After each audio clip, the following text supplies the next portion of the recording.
Where the hell are my goddamn dinosaurs? I'm waiting for some freaking dinosaurs, Bushiroad. Why is the only dinosaur revealed from actually in the set of vanilla? Okay.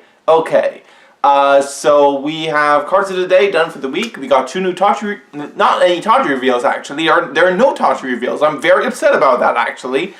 We have 2 Megacolony reveals and 2 Spike Brothers reveals. So we're gonna go over them.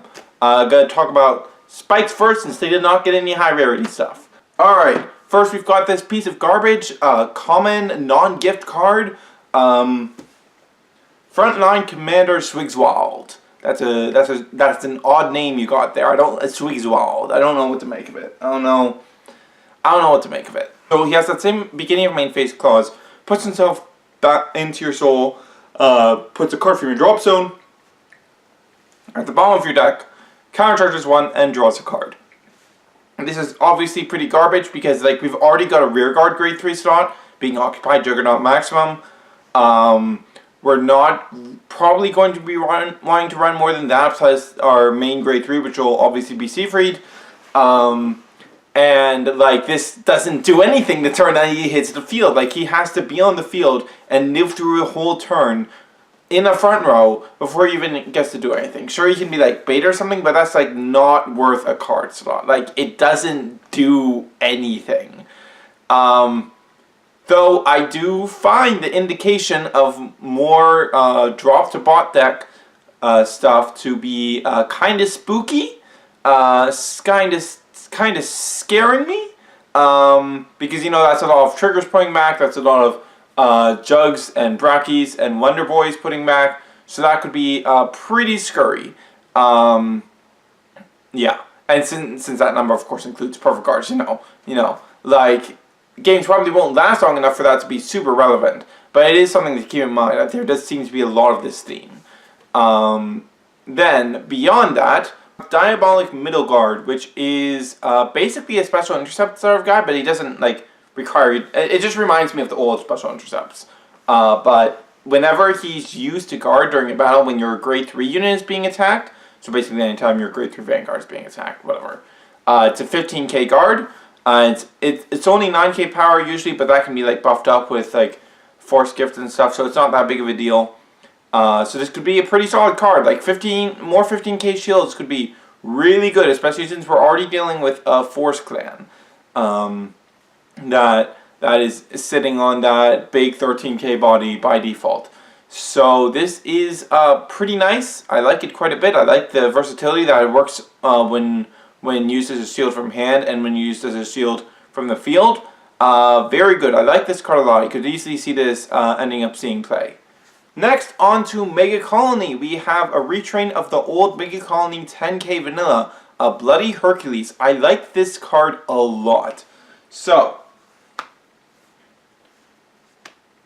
first up, only on rear, when it's placed, you Soul Blast 1 to give it 6k for the turn.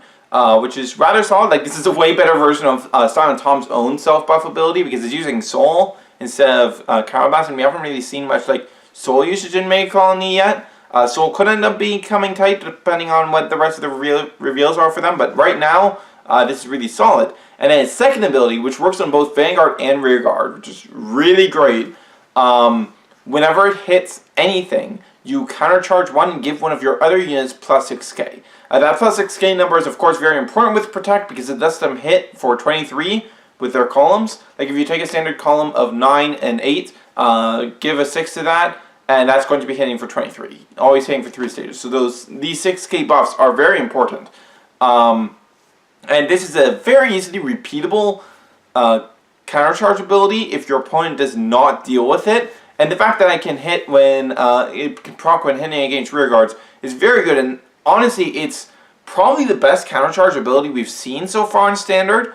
Like Airmo, Gemini, Boomerang, and what's it called? Transriser? Transriser, I believe is what it's called. All those cards couldn't really be repeated. They were either on places or on boost effects that were so expensive that you couldn't really do them again, or they just killed themselves off the field so they couldn't be repeated.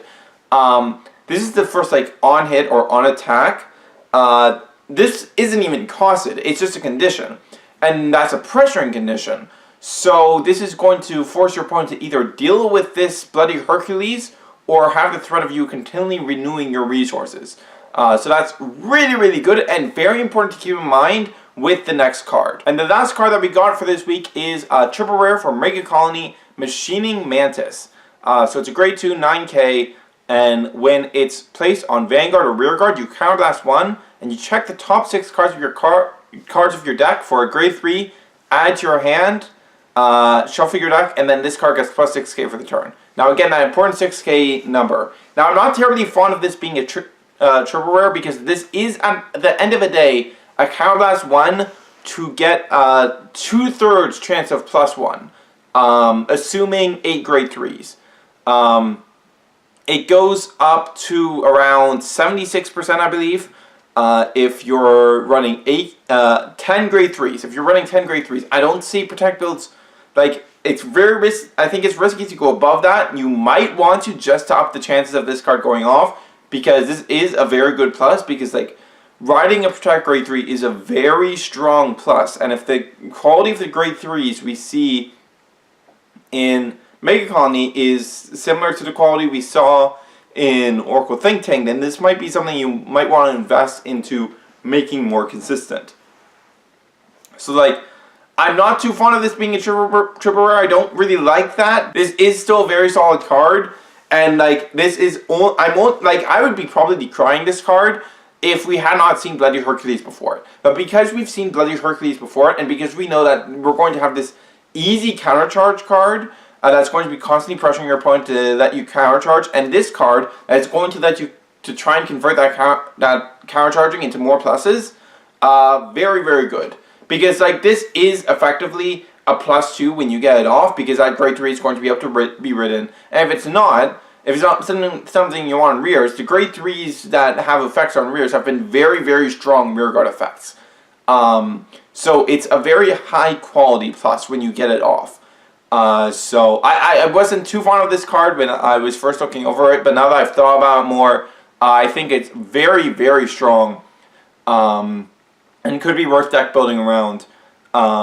Yeah, I'm still not too fond of it being a triple rare, but this is a very good card, especially, like, in tandem with Bloody Hercules. Yeah, this is good. This is very good. I know I said I was going to end up doing these on Saturdays, but I was like, I can just build this out at the end of the day on a Thursday and just get it out as soon as the card of the day week finishes. And it's just simpler to do it then, and then, like, work on stuff on the weekend and get bigger videos out on the weekends.